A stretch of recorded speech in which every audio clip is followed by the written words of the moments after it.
add nothing. Let's act like we. That's nice. Damn, he gotta come back. Slow down, Wody.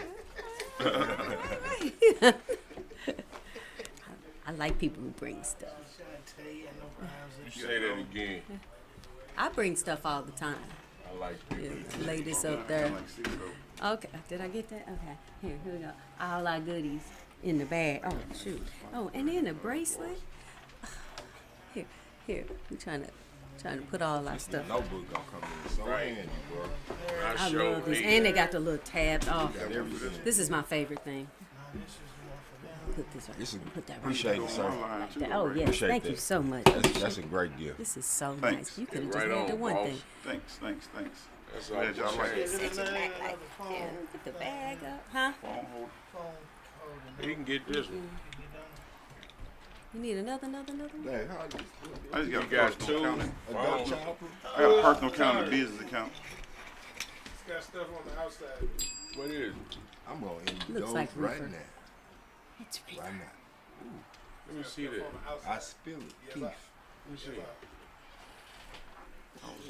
I'm doing Queso Ohio. Damn, that's some funky shit. Yeah, I can't wait till that. All new items.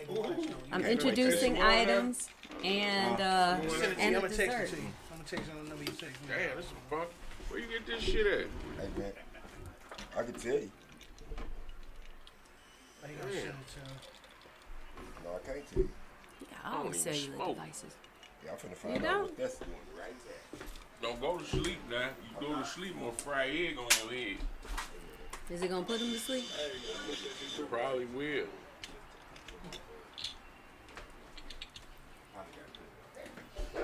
Send it to him through a text or Facebook. I'm gonna send it to you through the text message. It goes on your Facebook. You need to copy and paste it. Funky shit, boy. That'll be my first time doing this. You know, I ain't no social media guy. Okay. You got Facebook? Yeah, I got all that, but this Dave wants to do this, so Alright. he proficient and y'all more proficient. in Don't this say than I am. y'all, Actually, I I have a just be studio that I'm about to build out in Florida, so I'm kind Where of learning at? too. On Thunderbird next to Quick Trip, Shut the front in that plaza right behind Yeah. there. Oh, the see, Walport Plaza. I got where the dance studio was. that's I got that space. that's a place I gave him too. Cool Whip That is plus awesome. grapefruit. I'm gonna need to know what's in this That's studio. No, I'm fine. No, I'm just gonna be So in what we're gonna do a is raggedy you gonna chair send me the because I'm the text. newbie. I'm gonna send you the text. Now I'm you gonna lean back and forth. Right to your Facebook page and then hit Back that. on this one, you gonna hit the Straight flow. to the YouTube. Man. Falling down. You can watch it right here with us. In the building. Sorry. Yeah. It's gotta let it catch itself. Good day, that's what Hey, y'all, we been live. You know how I do it. So that's how we play around here. So, Oh. hey, y'all, we are back. Second hour of the Hustle Different podcast. At the 5 yet before 7. So, y'all know where we are still at. We're still here. Yes. With Shantae and the Rhymes of Death. Ding, ding, Jada boing. Historian Beans on the scene. And my guy in the building, Arthur. tar. Arthur. Do y'all hear that? With a capital A. Gift giver. Come on. He came through. With the gifts. I laid them out. With the Here, gift. She laid them out. Shantae laid them all out for us. Appreciate I it. like a good Hey. gift. Author Mr. Jerry McCauley in the building has a new book out called The Ramirez Theory. All right. And look, and I don't come on here to tell no stories. I have not actually had a chance to read the book. I had some other stuff going on, but this is actually my copy of the book that I'm purchasing today before we leave here, y'all. Because I know what the book, like I said, me and him been chatting it up for the past couple months behind the scenes. He was getting some things together. We were getting some things together here, and it finally came together.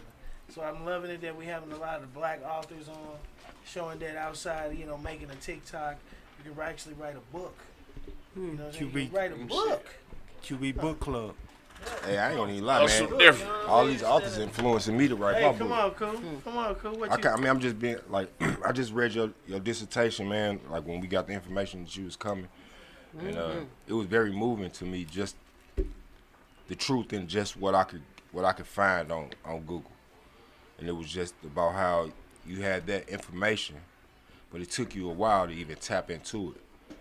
And my question would be, can you register what that mental change was to use what you had been learning that you was avoiding to where it turned on.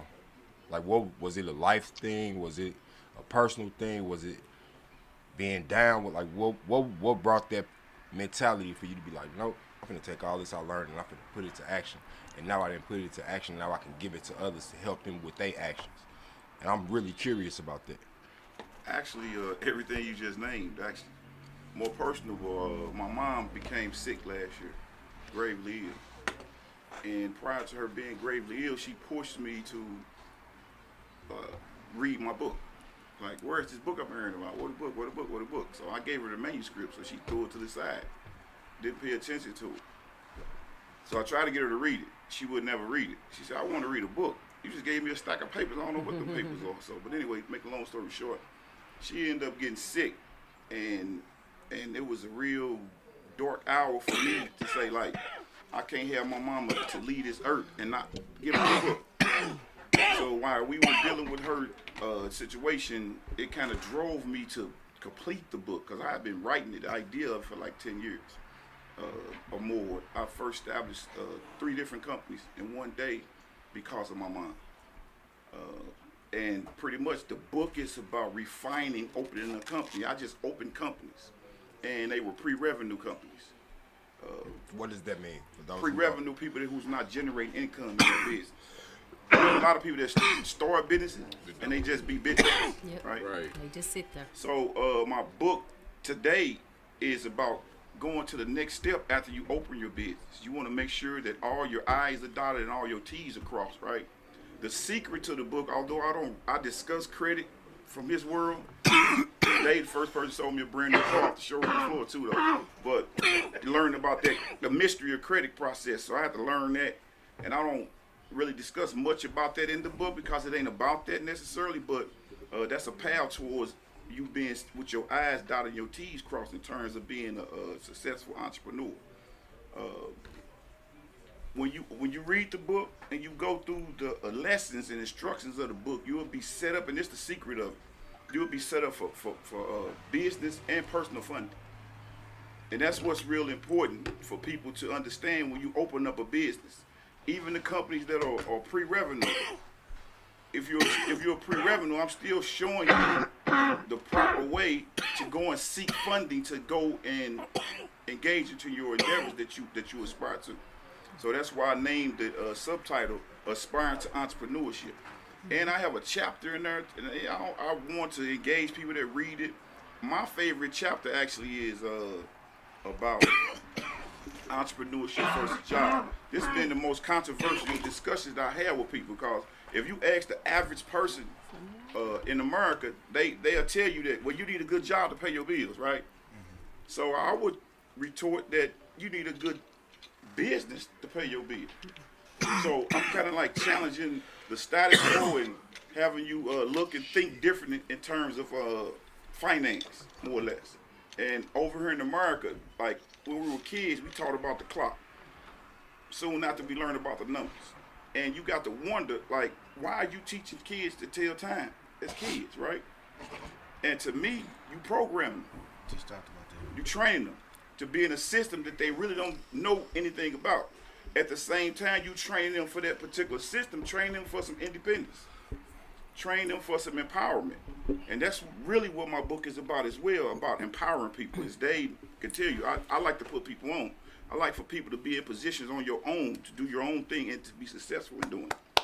So reading the instructions in there again, it's showing you how to set your entity up properly.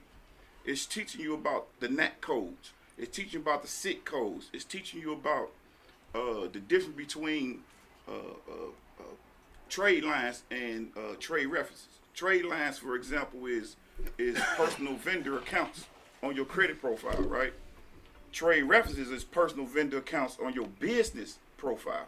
What's the difference? The difference is that a trade reference, you have to come from another business entity. Like you heard the concept of business to business. Yes, sir. That's directly dealing with a business. They lend you credit. They financing whatever product, service, or entity they have to offer in their company to you. For example, you go buy a big semi truck. them big semi trucks, brand new, cost like $250,000. You don't have $250,000, but you probably have a good credit score. And with a nice credit score and a nice company profile with a short amount of money, you can have that $250,000 truck. And whoever gave you that truck, they're going to be on your business profile with Paydex, Equifax, TransUnion, big company type of credit bureaus, and they'll be like, well, okay, we then gave Cujo this big old truck, and he ain't give us another $5,000 down. So out of the $250,000, you owe them $245,000. So that will be on your profile as a trade reference from that semi company, right? Now, you compare that with the personal. Everybody know about credit cards. You got the low-end credit cards, the subprime credit cards, you got the prime credit cards with the large institutions and the large credit unions and the large commercial banks. They'll give you products, all type of products. They'll give you vehicle products. They'll give you property products for mortgages, loans, all like that. They'll give you credit cards. They'll give you lines of credit. So it's different things. Those all go on your personal credit profile, unless you go and set your entity up and open up a business profile. So, but in the book, it discusses the difference between the two, where it won't be no mystery to people.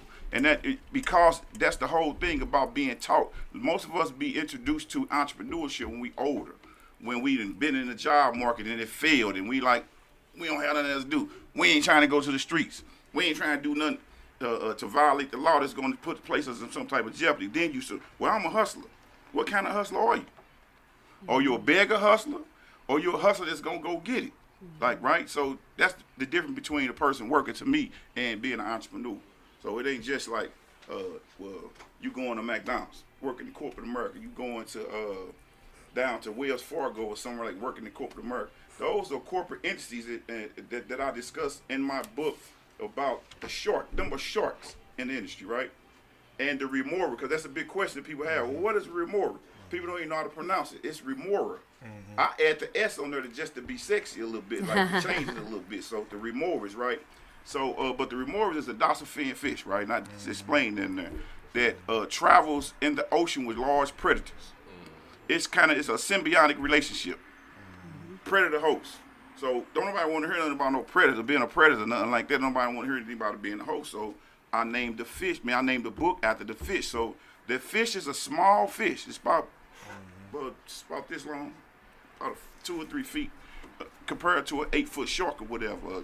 But not only just a shark, also whales, snapping turtles, stingrays. But anyway, it attaches itself to those predators going in the ocean.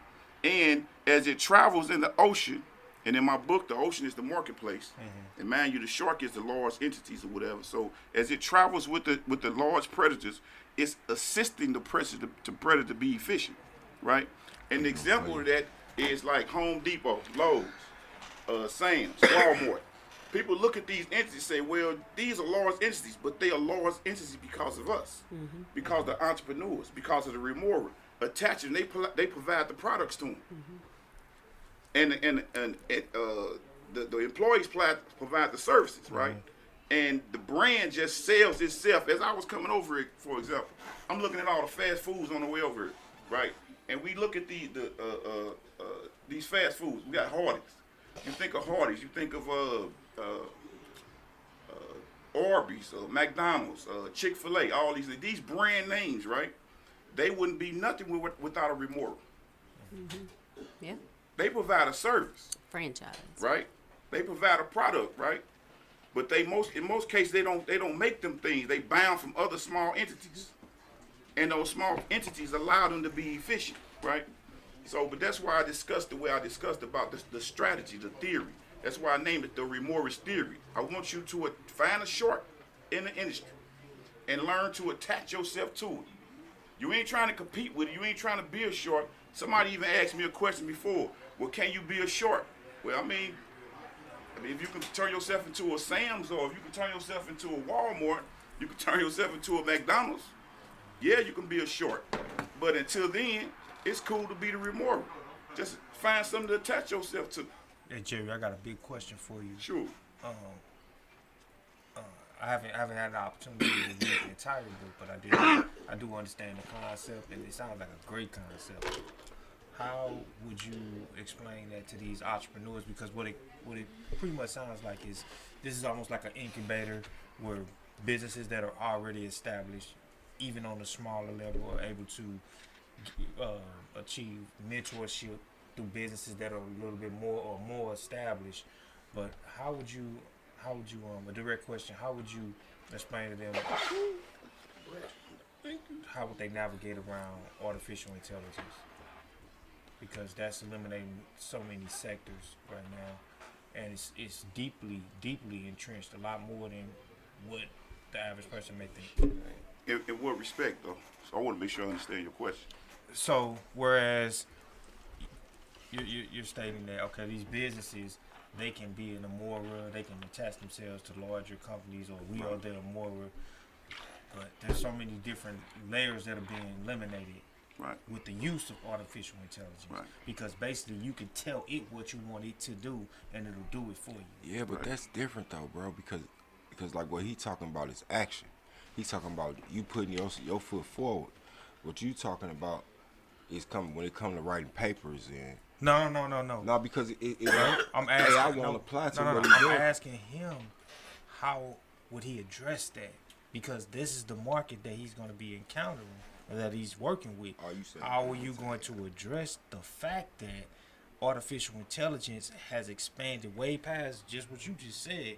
It's impacting every aspect of our lives, and I know this personally. And I don't interject my personal self into it and go on examples with me, but I'm just asking you because I think it's an excellent concept. And how are are these folks going to be able to evolve and adapt with the advent and the proliferation of artificial intelligence? Because we already in it. Right. So, to answer your question directly, I'm not quite sure about that, but as it relates to my book and entities that are established, you have a lot of entities that are established that are not established properly, right? And if you establish, then if you continue to want to be established, you want to scale, right? You might need to embrace AI. Yeah. And I'm saying, and I'm explaining it this way: technology in itself is not the threat, right? Like the topic before I come on, I listen to you guys, and somebody said something about the guns, right? It was a time where they didn't have guns. Right. It was a time that the guns were the AI to the bow and arrows and the rock throws, right? Explosions. It was a time they didn't have that type of technology, right? Technology is the thing that's evolving with us as we evolve. Right. And if you find a way to harness it, then you can control it, right? Right. But AI is not nature, though. And the contrast with AI and nature is that nature is unpredictable. AI is predictable because we control it, we created it, right? Right. I think we lose the sense and purpose of what AI is a part of the computer environment, right? The ecosystem, right? And that type of entity was created. The computer was to mimic our immune system in our brain. Right. So it can't do the work. Right. So as long as we still have nature, we're going to control the technology that's created from that nature. Right. As the technology grow, we'll grow. We created that. But it depends on what you define as work, because it can do the work. I mean, it can do so, computer, but it can't get out there. I didn't understand that to be the question. I didn't understand that to be the question there. So now I'm gonna tell you like this: like we've been participating in AI in impulsive decisions. And I'm gonna give you an example, right? When you go to the store, you're in a hurry, right? And the line is long, but the self-checkout not long. But you in a hurry. But you against technology. You against AI per se, right? And that's just playing devil advocate for you. Since your question, right? You sitting up in that long ass line, like, damn, I got to get to where I got to go. But you got like 20 people ahead of you, but it's like 2 or 3 people to self-checkout. This self-checkout is AI. But you got to get to where you going. What choice you gonna make? So like when you confronted with a scenario like that, you have to embrace technology because you got to keep moving, right? And that's something that's just inherent with the book of the shark and the moral theory and the ocean being the marketplace. You got to it's perpetual motion. Anybody that established an LLC in most states, you're going to say this is perpetual. Even when you die off or whatever, you're going to leave it to your progeny, right? And you want to leave something for them to where you don't want your progeny looking in like, well, don't go through that self-checkout line because you got to wait on that line because we don't support AI. We don't support technology. But you got to get where you got to go. Right, but then at the same time, too, like, AI is all around us, right? Even before they told us, the cat out the bag.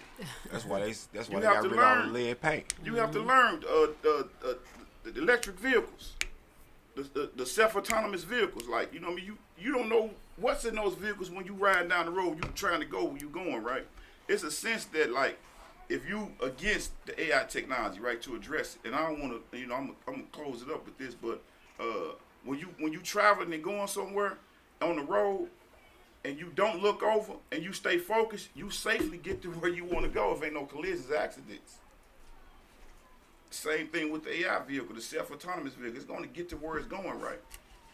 And it ain't going. You don't bother it won't bother you. That's just the way I see that, though. I'm a technology guy, and I'm saying that, you know, with all due respect, I'm a technology guy. Me too, guys. So Man, he got a head on did his it take you? How long did it take you to write the book? Well, I tell people, like I just told Kuja, answer his question. I tell people that it took me like 10 years, right? So, let me rephrase. How long did it take you to publish the book? Oh, I didn't months, mean like from some months, I had to rephrase. some months. So I respect authors after finishing it. And interestingly, them my words in that book. I could have fluffed it. I had opportunity to fluff it with AI and all that. I refused to do. Right. And it could have been thicker, right? That's 118 pages. Some of the chapters are long, some of them very short. But all the chapters deal with something that's relevant, that's going to be relevant like in 30, 40 years from now. Only way it won't be relevant is if they change the laws and change the system. Now, like y'all was discussing earlier about the laws or whatever, right? I wasn't a part of it, but if I was, I would have stated about the welfare program with the history you brought up, right? The politicians write policy, right? Policy affects our lives. Policy distribute to communities funding, right? So the program you discussed earlier about I forget exactly what it was, but the history your history is on point. The housing, right? Project. At that same time, after World War I or World War II, they came up with the welfare program to assist white citizens. Black folk wasn't supposed to participate in that, right? Yeah, that's what I'm saying. You know, but the policy dictated that they help their communities and citizens or whatever. And people who was in those communities and citizens, they were allowed to benefit in the sense of the stability that they supposed to engender with that signing of the policy, implement of the policy, and to enhance and enforce growth. I like to say, in terms of our people, right, dealing with this policy, we were the most conservative people in America. Black folk were. Yep. We were some of the most successful communities in America. The black folk were, right? When they came and implemented those policies and created those environments where they marginalized us, what y'all call gentrification and all that, that made us socially impotent, right? And in creation, man is the procreator, just in that scenario, right? And if you make the man impotent in a society, you effectively choking that society off from any potential growth. Same as the policies did when they said, well, we're going to give you housing. We're going to give you funding, but you can't have a man in your household. Yep. Right. And even after that, we overcome that. Then they start saying, well, the man that can't be in that household, you better go get a job. We're going to put you in jail. So these policies that they be writing that are tied to these fundings, we find our way around them, just as like we're going to find our way around AI and all this stuff. So, right. And it's very, very important that we understand how influential policymakers are. If you want to really look at money in America, follow the policies in America. That's how you effect change. Change the policy. How do you start to change it? Where do you start? Where does the change start? At home. Okay. I'm a person that believes that the change starts at home first. It starts at home. Now, you have a lot, and I'm going to give you an example about the guns. Sir, I got you. About the guns, for example, right? You have a lot of incidents, and we've seen these environments. Actually, some of us even live in environments. These women coddle their children. Yes, Lord. They allow their children to walk around, you know, with all these different type of clothing, attires. They paying for it. Listen to all these different types of music and parade around with the guns. Now, you had a Second Amendment in America. That's a strong amendment. I don't know if people ever paid attention to the language of the Second Amendment. It has some language that where you don't supposed to touch that. Don't no other amendment have this language in it but that, right? But again, they legislative policy where black folk can't have this because they're a threat to black folk. But getting back to the guns. It's the Second Amendment 2A section you're talking about. Exactly. So, but in the households that where we need to effect some policy change, that these women in these households allow their children to be all kind of detrimental things to the community. They can be whatever they want to be inside the house and outside the house. And when they do something degrading the neighborhood, they can seek refuge back in the house. And that's part of what's wrong. We got these children that we raising and unleashing them out into these communities, and we ain't properly raising them. Now you ain't trying to tell nobody how to raise their kids, right? But you trying to encourage them. Say if you want your kid to, if you want the kids behind your kid to have an environment in the community to live in, then you gotta start preparing them properly. You gotta get them ready. So I don't care what the police do, what the school system teach. You got to be clear about what your child, what your son and your daughter in your house gonna go out there with. What type of principles and morals they leaving your house with. So when you look around, say, well, damn, St. Louis fucked up. You got to look at your house, see if your house fucked up. So Jerry, that's an excellent segue that you just opened, and just real quick. So now we understand. Now we have a clear understanding of how we arrived where we are. You know, how do we know? There's no quick fix, right? There's no quick fix to this situation. So how difficult with the remoral movement that you have, how difficult is it to influence people, period, in general, and African Americans specifically, to come on board and embrace this mindset? How difficult understanding where we're at and where we've come from and how this foundation has been built. How difficult is it for you to push this forward with a 10-year actuary, you know, ideal of how you can move this forward? How difficult is it for you? Well, I don't look at difficulty in the traditional sense that you probably asking the question, right? Because I really believe in the simplest terms that no pain, no gain. Like, right? So I discussed about fear in my book. That's addressing it about the difficulty, right? A lot of times we allow fear to handicap and paralyze us, right? And not realizing the same glands from which fear is driven from is the adrenal gland. So you can change it. You could change the trajectory of that. You ain't got to be afraid. You can be motivated instead of being afraid, right? So the difficulty would be like the chapter again about entrepreneurship versus job. That needs to be a public discussion. Now, most people say, well, everybody, and I got my little sister words in my head as I say this to you. Brother, everybody gonna be able to have no business. True, right? But you have what they call, and I know all y'all probably participated or not in the blessing boards, right? Not realizing the blessing boards came from a system that was in Africa called the 10-tone system. You can re-look it up, right? So this was a community project, right? And this how the 10-tone system go. Like 1, 2, 3, 4, 5, 6. It's 6 of us here. We got $20,000 that we raised, the 6 of us. We gonna say Beans first out the pot, right? At the 10-tone system. So Beans gonna go and do whatever he gonna do with the $20,000, but Beans got to bring that $20,000 back when he make the $20,000. So next, with that $20,000 come back, then they go to Cujo. Then they go to you. Then they go to her. Then they come to me. Then they go to Dave. So that's the start in terms of entrepreneurship, right? And that's just to address my sister in my head saying, well, everybody can't have no business. Yes, if you do it collectively.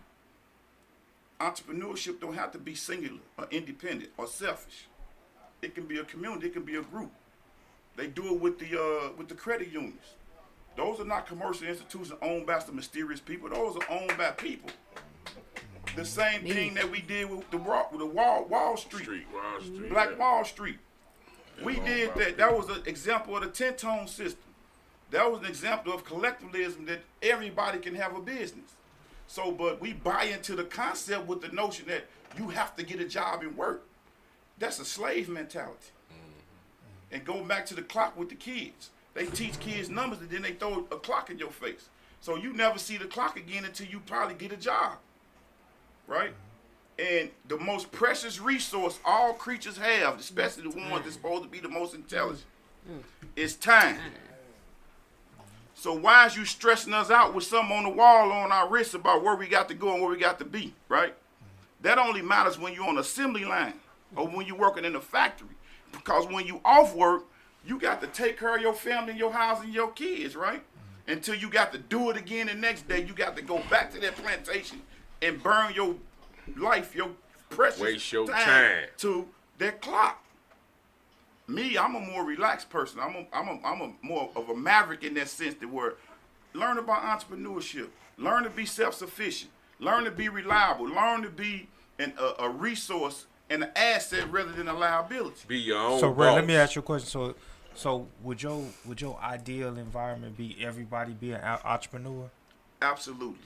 Okay, so if everybody's an entrepreneur, who's going to do the work? We are. See, now that's the difference. See, that's the difference.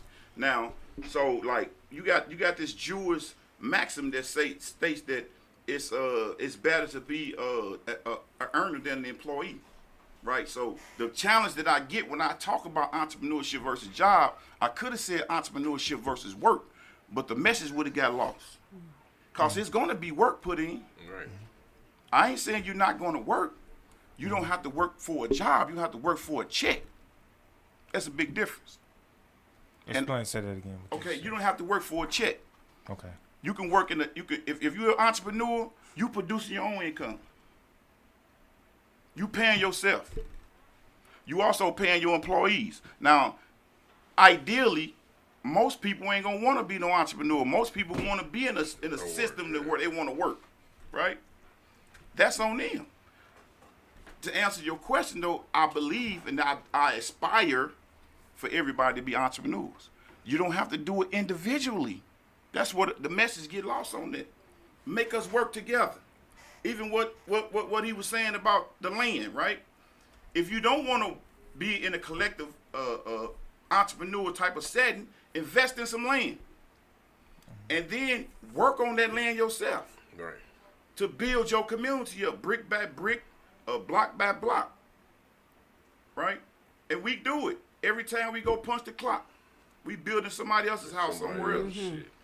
Yeah. And people say, well, you got to pay bills. Yeah, because that's the system that they devised for you to live in. You got to pay bills. And you can pay bills with your own shit, doing your own. So let me ask you a question. So is it realistic for everyone on the construction site to be an entrepreneur? Absolutely. How would they get the job done? Absolutely. How would they get the job done? No. See, but you asking the same question. Right. You just giving a different scenario. Yeah. Right?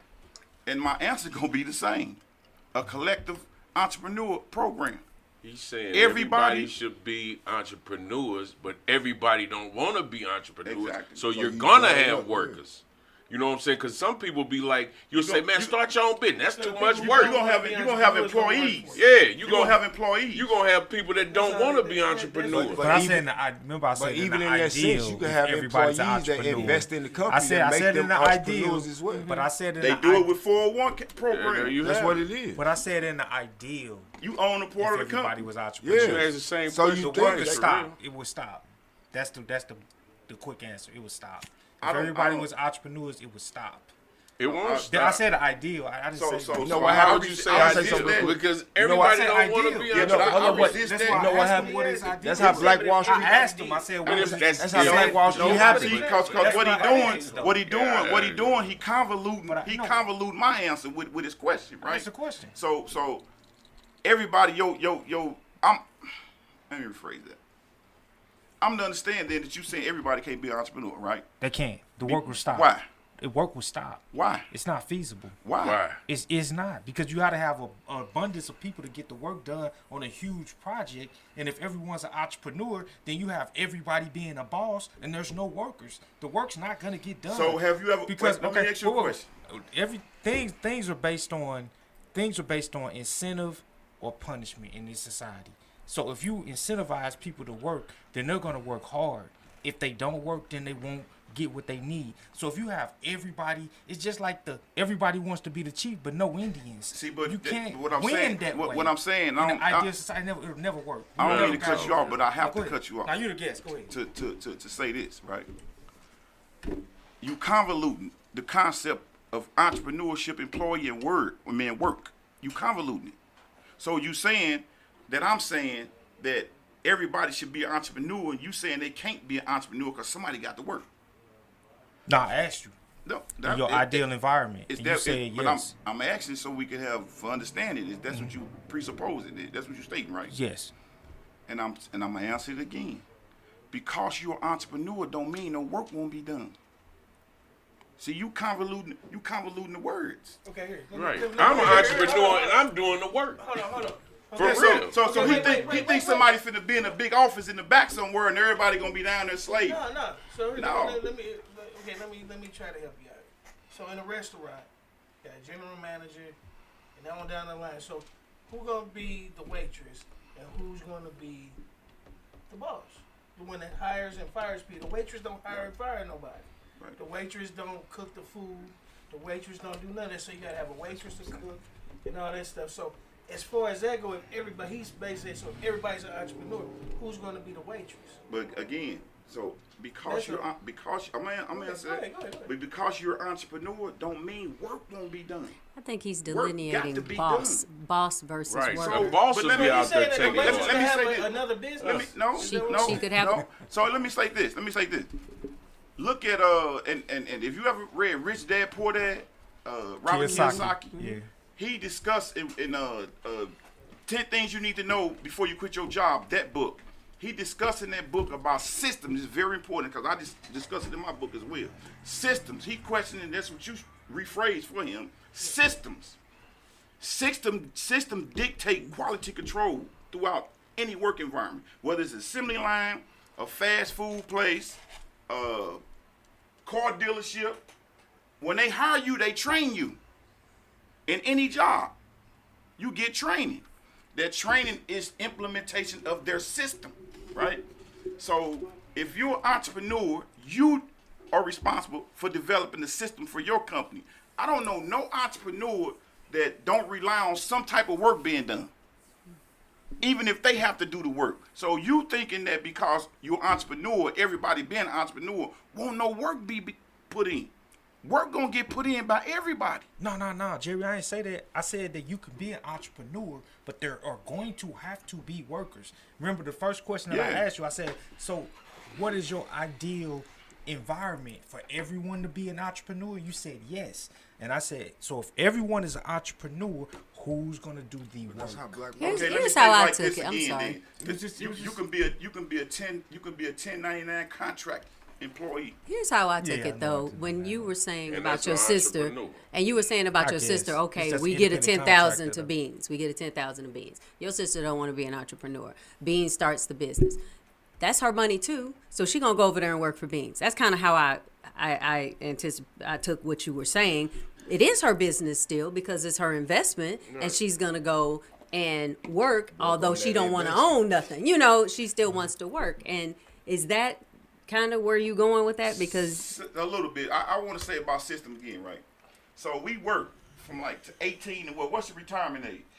65. Okay, so we work, that's like what, about 44, 47 years. Now, as an employee or a worker, as you saying worker, You investing into your 401k, but you can't touch it though. But that person you working for, he living off your labor for them 47 years. His quality of life is way better than yours. So by the time you get to collect your part of the company money that you worked for 47 years, you might not get to enjoy it because you got to, once you look at the retirement age, also compare it against the life expectancy age.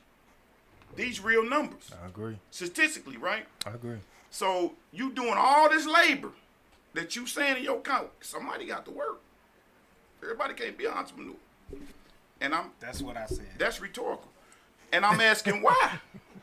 Because it's impossible. So that's the difference. So you an example of the question that you asked me. How difficult is it to introduce people to that? You an example of my question. In my mind, it's not, because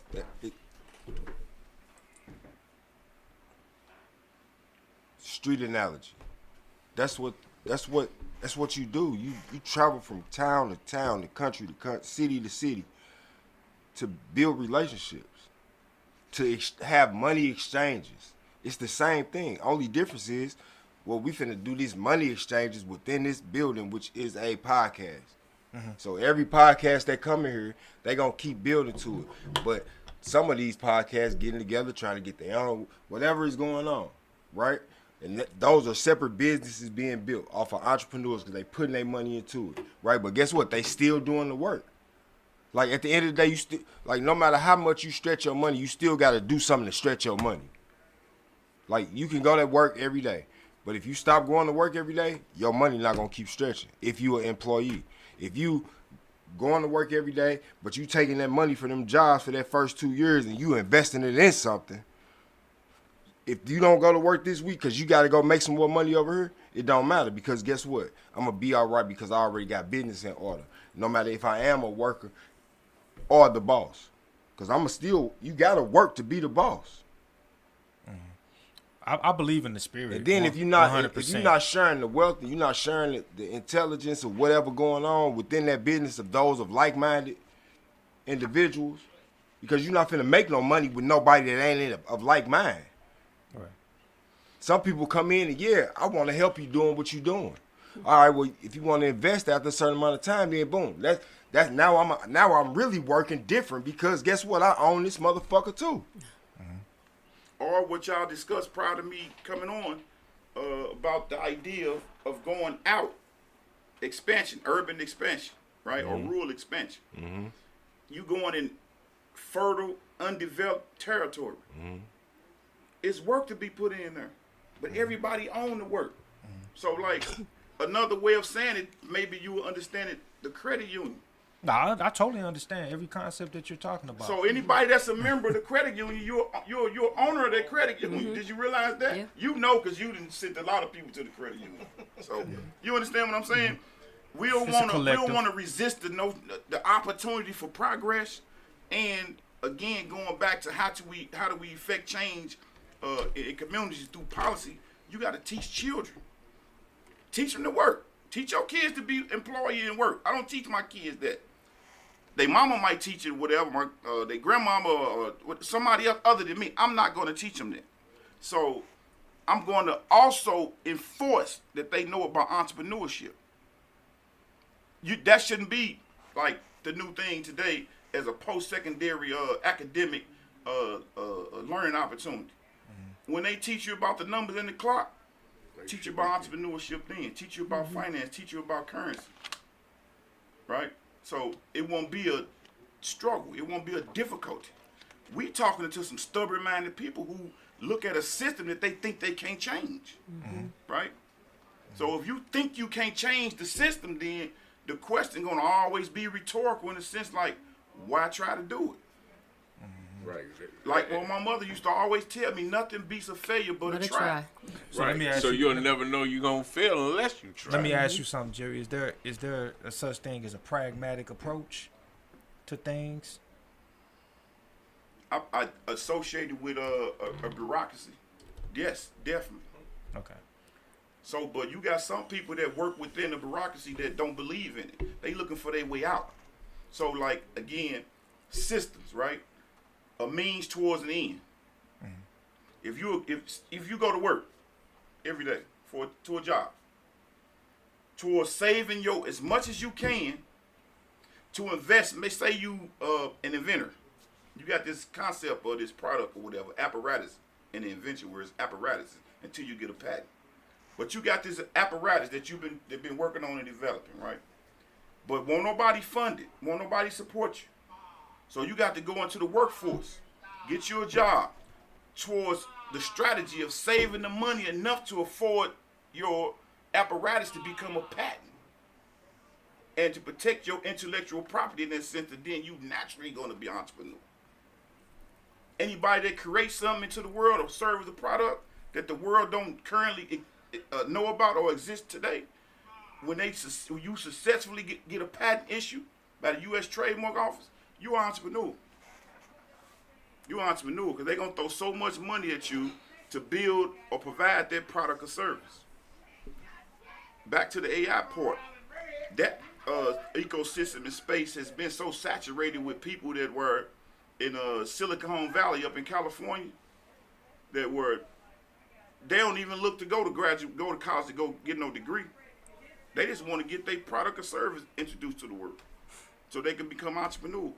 So they can let you work. So let me ask you a question. So does a person need to have a certain time of sustainability to credibly consider themselves an entrepreneur, or is it just whenever they? No, I think a person, an entrepreneur, once you endeavor into any type of enterprise, whether you open your entity up properly or not, and we learn that from as kids. In my book, I discuss how I was associated with the Junior Achievement Program. They had us knocking on doors selling products, kids after school. I don't hear about it no more. I don't even know if they exist. I think they do though, but just not in St. Louis. Not that way. So where I grew up at on the west side in the Cabinet Courts, I went to Kinlock knocking on doors as a kid. Like, that was kind of horrible, knocking on some black folk doors at the work hours. You know what I'm saying? But it taught me, it gave me my first taste of being an entrepreneur as a kid though. But we need to start encouraging our kids to be entrepreneurs, if not absolutely, then as an alternative. You equipping them with more resources. So when somebody like the gentleman there come up with that idea he put out, somebody gonna be on it. Like, man, let's go out there and look at what zip code. What zip code is that? Right. So you go on Zillow or Realty.com or Trulia, and then go in there, find out how much land is available. I'm gonna tell you something else. I got a sister living in Atlanta, Georgia, that deal with real estate, and I discussed her in the book, Denise London. They just did a community book. A guy, Booker T. Washington, you can look this up. A guy named Booker T. Washington started a small community in College Park of tiny homes. The homes are from 300 square feet to 600 square feet. And it's a traditional subdivision, but it's tiny homes. Innsbruck. I really shouldn't be discussing this in the public format like this without going to get it done. But I like to put people on. So, and when I put you on, I'm putting you in a position that you can be your own entrepreneur. So, like, I mean, you got a job? You got a job? I got a career.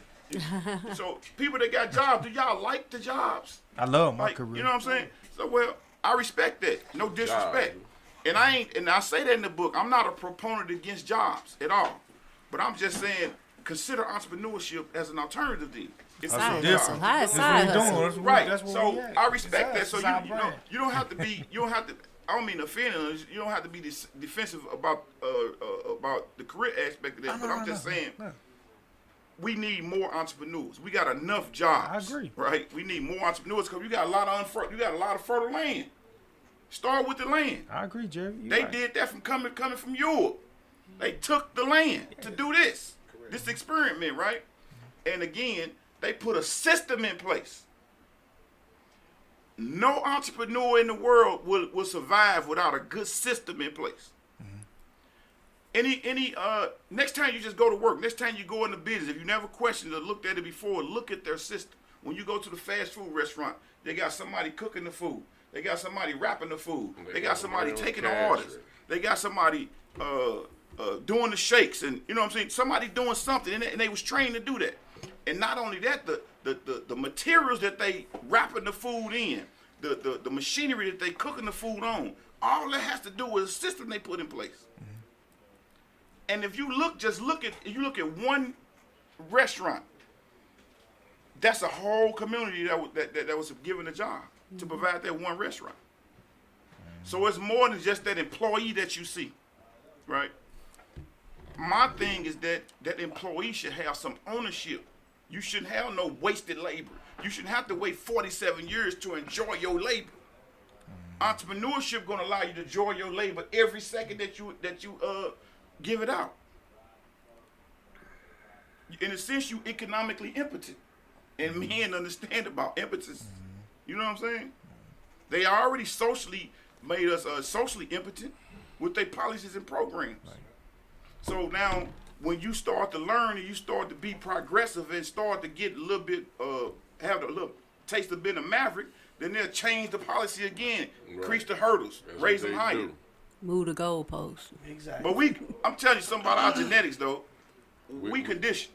Right. Hey, we survivors, bro. Hey, on that note, y'all, that's our time. Brother Jerry. Thank y'all for having me. Hey, nah, Word up. Hey, man, you got another book? No, I already asked for one. That's the only one. You ain't bring no books? I bought mine on Amazon. It'll be here Tuesday. When you gonna sign it? Thank y'all for staying tuned. Okay. Damn, Jizzle, you ain't got no I got so what happened is I ordered like 150 books.